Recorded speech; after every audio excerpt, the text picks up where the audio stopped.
दोस्तों stock market ने 2023 में एक बहुत ही जबरदस्त रिटर्न्स इन्वेस्टर्स को बना कर दी। अगर हम ओवरऑल स्टॉक मार्केट की बात करें, शुरू में 3-4-5 महीने तक स्टॉक मार्केट नेगेटिव चल रही थी, लेकिन मई से लेकर दिसंबर तक एक non stop one sided rally stock market में देखने को मिली। हाँ, कभी कभी ऐसा हुआ कुछ दिन में 2-3% 4% तक की गिरावट आई, लेकिन ओवरऑल अगर आप देखेंगे एक अच्छा खासा रैली आपको स्टॉक मार्केट में देखने को मिली।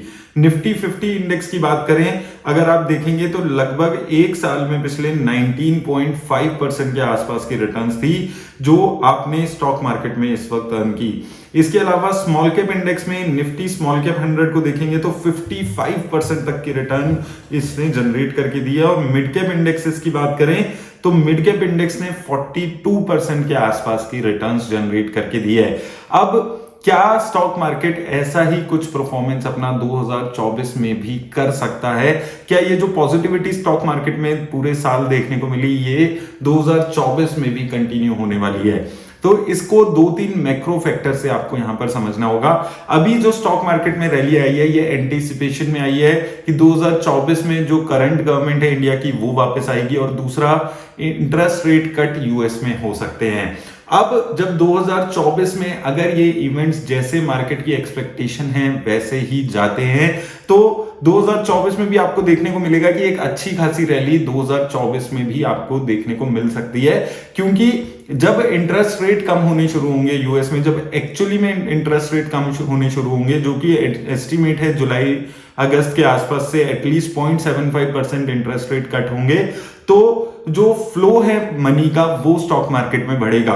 स्टॉक मार्केट ने अच्छी रिटर्न्स दी है, लेकिन अगर अभी भी हम फॉरेन इंस्टीट्यूशंस के डेटा की बात करें, आप देखेंगे 2023 में अभी भी नेट फॉरेन इंस्टीट्यूशंस ने सेलिंग इंडिया में की थी। लगभग 16,500 करोड़ के पैसा निकाला गया है फॉरेन इंस्टीट्यूशन से, जो कि 2022 में लगभग 3 लाख करोड़ के आसपास था। 2021 में भी 92,000 करोड़ के आसपास पैसा निकाला गया था। लेकिन अब अगर आप यहां पर डोमेस्टिक इंस्टीट्यूशंस देखेंगे तो लगातार पैसा इन्वेस्ट हो रहा है। लगभग 2 लाख करोड़ रुपए इन्वेस्ट हुए हैं 2023 में। इससे पहले लगभग 3 लाख करोड़ रुपए इन्वेस्ट हुए थे। और अगर हम बात करें 2021 की तो 94,000 करोड़ रुपीस के आसपास इन्वेस्ट हुए थे स्टॉक मार्केट में। अब आपको एक चीज समझनी है कि इंडिया में डोमेस्टिक इंस्टीट्यूशंस का फ्लो ओवरऑल चल रहा है।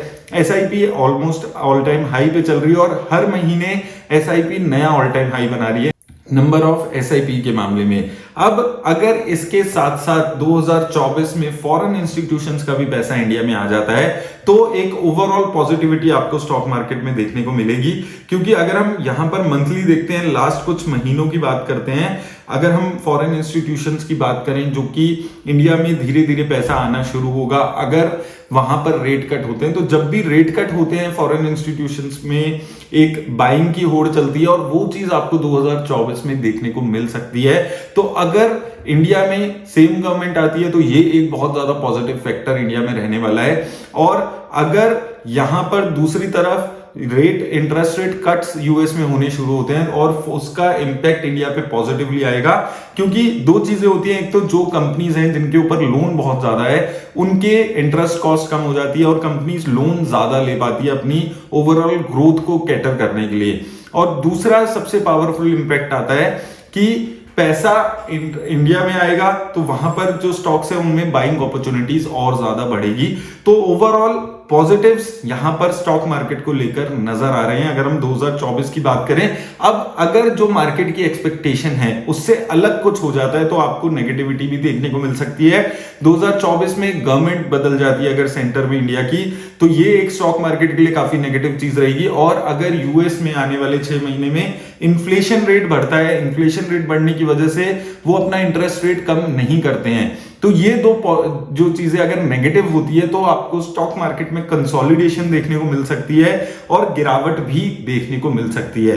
अब अगर हम गिरावट की बात करते हैं कि किस लेवल तक की गिरावट आप देख सकते हैं, तो देखिए अगर अभी हम देखते हैं ऑल टाइम हाई पे निफ्टी चल रहा है, लेकिन अगर आप यहां से देखेंगे, अगर हम यहां से बात करें जून से लेकर लगभग आप यहां पर देखेंगे 2023 तक, नवंबर 2023 तक मार्केट एक कंसोलिडेशन फेज में यहां पर अपनी चल रही थी। यहां पर अगर आप देखें 2021 से लेकर लगभग 2023 ये 2 साल मार्केट ने 17,000 से लेकर 15,000 के का बॉटम बनाया था और 15,000 से लेकर 18,600 700 तक मूव किया था स्टॉक मार्केट में। तो अगर नेगेटिविटी भी स्टॉक मार्केट में बहुत ज्यादा आती है तो मुझे लगता है कि ये जो रेंज है, जो मैक्सिमम डाउनसाइड अगर बहुत ज्यादा नेगेटिविटी आती है तो 17,000 16,500 इस रेंज में मैक्सिमम डाउनसाइड आपको स्टॉक मार्केट में देखने को मिलेगा। लेकिन वो चीज आप अपने जहन से आपको निकालनी होगी, क्योंकि बहुत सारे लोगों से मैं मिलता हूं वो अभी भी बात कर रहे हैं कि मार्केट 15,000 जा सकती है, 14,000 जा सकती है। वो बहुत ज्यादा अगर कुछ ऐसा ग्लोबल अनसर्टेन इवेंट हो जाता है जो हमेशा पॉसिबिलिटी होती है, उस केस में मार्केट में इतनी गिरावट आएगी। ओवरऑल आप 2024 में भी अगर सारे जो प्रिडिक्टेड इवेंट्स हैं वो वैसे ही फॉलो आउट करते हैं तो आपको स्टॉक मार्केट में एक अच्छी खासी रैली देखने को मिलेगी, कंटिन्यू होती हुई मार्केट में रैली देखने को मिलेगी। उसका दूसरा रीजन एक और है कि निफ्टी 50 इंडेक्स तो अपने ऑल टाइम हाई पे है, लेकिन जो अच्छे स्टॉक्स हैं, जो निफ्टी 50 इंडेक्स से के अच्छे स्टॉक्स हैं, जैसे कि हम एचडीएफसी बैंक की यहां पर बात कर लें। एचडीएफसी बैंक अगर आप देखेंगे अभी भी कंसोलिडेशन फेज में चल रहा है, ऐसा नहीं है कि बहुत अच्छी रैली इसने दे दी हो। आप देखेंगे 2020 से लेकर आज 2023 तक एक रेंज बाउंड होकर ये शेयर अभी भी चल रहा है, ऐसा नहीं है कि one side rally HDFC bank ने दे दी हो। इसके हिसाब से आप रिलायंस इंडस्ट्रीज देखिए, यहां पर भी आपको सिमिलर चीज देखने को मिलेगी। यहां पर भी एक कंसोलिडेशन वाला ही फेज चल रहा है, ऐसी कोई वन साइडेड रैली यहां पर आपको देखने को नहीं मिल रही है। आप देखिए पिछले 1.5-2 सालों में कंसोलिडेशन फेज में ये शेयर भी चल रहा है। बहुत सारे जो अच्छे निफ्टी के स्टॉक्स हैं वो अभी भी ऑल टाइम हाई से आसपास भी नहीं है और वन साइडेड रैली अभी भी इन स्टॉक्स में नहीं आई है। ये स्टॉक्स अभी भी उम्मीद है कि आने वाले टाइम में अच्छा करेंगे।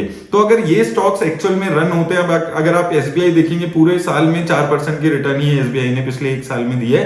तो ये जो अच्छे अभी दिग्गज जो स्टॉक्स हैं निफ्टी 50 इंडेक्स के, उनमें तो अभी रैली आई ही नहीं है, क्योंकि यहां पर मेजरली रैली आती है जब फॉरेन इंस्टीट्यूशंस पैसा लगाते हैं, तो स्कोप बहुत ज्यादा अच्छा यहां पर नजर आता है। अब बात आती है कि आपको इस वक्त क्या करना चाहिए, एसआईपी रुकवा देनी चाहिए या फिर आपको और पैसा डालना चाहिए, यहां से लमसम कर देना चाहिए। तो मुझे लगता है कि अभी लमसम का भी टाइम जा चुका है, क्योंकि मार्केट अभी ऑल टाइम हाई के आसपास है। तो मुझे लगता है थोड़ा पैसा आपको बचा के रखना है। अगर थोड़ी बहुत करेक्शन भी स्टॉक मार्केट में देखने को मिलती है, जैसे बीच में हमने एक दिन ऐसा देखा था जब 3-3.5% तक की गिरावट आ गई थी, तो ऐसी अगर 1-2 दिन आपको देखने को मिले, वैसे मोमेंट्स में आपको स्टॉक मार्केट में अपने पैसे को इन्वेस्ट करना है। अब बात आती है कि जो स्टॉक्स आपके अच्छी रिटर्न्स दे चुके हैं, क्या उनमें से पैसा निकाल लेना चाहिए, क्योंकि काफी सारे लोगों के सवाल ऐसे स्टॉक्स पे आए हैं हमेशा जो अच्छी खासी रैली अभी दिखा रहे हैं। तो मैं हमेशा आपको यही चीज बोलता हूं कि जो रिटेल इन्वेस्टर्स की प्रॉब्लम जहां से शुरू होती है, वो सबसे बड़ी प्रॉब्लम क्या होती है कि हम लोग लॉस से नहीं प्रॉफिट से डरने लगते हैं। अगर हमारा स्टॉक अच्छा करने लगता है तो हमारे को घबराहट होने लगती है कि क्या इस स्टॉक में से निकल जाए। अगर कोई स्टॉक आपका अच्छा कर रहा है, लगातार अच्छी रिटर्न्स दे रहा है, तो आपको उसको बीच में निकलने की जरूरत नहीं है। वो परफॉर्म करना शुरू हुआ है, पता नहीं है कब तक वो रैली देगा, तो उस स्टॉक में बने रहने के बारे में आपको सोचना है। एक लेवल पे आके आप पार्टली प्रॉफिट बुक कर सकते हैं, लेकिन कंप्लीटली एग्जिट आपको किसी भी स्टॉक में, उन स्टॉक्स में से स्पेसिफिकली जो फंडामेंटली स्टॉक है और अच्छी खासी रैली आपको दे रहे हैं, उसमें से आपको निकलने की जरूरत नहीं है। प्रॉफिट देखकर घबराने की जरूरत नहीं है। लॉस देखकर घबराते हैं, स्टॉप लॉस लगाकर काम करते हैं, वो एक बेटर ऑप्शन होती है। लेकिन प्रॉफिट हो रहा है इस चीज को सोचकर आपको स्टॉक मार्केट में नहीं घबराना है। तो जो स्टॉक्स ऑलरेडी हैं, अच्छी रिटर्न्स दे रहे हैं, उनको होल्ड करने की सोचिए। अभी भी ऐसा कुछ मैक्रो लेवल पे नहीं हुआ है कि आपको स्टॉक मार्केट से निकलकर भागने की जरूरत है। दूसरा, जो एसआईपी चल रही है उसको वैसे ही चलने दीजिए, क्योंकि अभी भी नहीं पता है मार्केट कहां पे जाकर रुकेगी। पहले 18,500 का हाई था, फिर लोगों को लगा 19,500 तक जा सकती है, 20,000 तक जा सकती है, आज 22,000 तक जाने की तैयारी स्टॉक मार्केट कर रही है। और ये एक नुकसान होता है अगर हम प्रॉफिट से डर के बीच में अपना पैसा निकालने के बारे में सोचते हैं। और बात आती है किन स्टॉक्स में आप फ्रेश इन्वेस्टमेंट अगर करनी है तो कहां करनी चाहिए। तो देखिए, कल परसों ही मैंने एक वीडियो बनाई थी, उसमें मैंने बात की थी उन स्पेसिफिक स्टॉक्स के बारे में जो 2024 में अच्छी रिटर्न्स आपको दे सकते हैं। मेरी पर्सनल प्रेफरेंस फाइनेंशियल सेक्टर के जो स्टॉक्स हैं, बैंकिंग सेक्टर के जो लार्ज कैप स्टॉक्स हैं, वहां पर रिटर्न्स अभी तक नहीं आई है।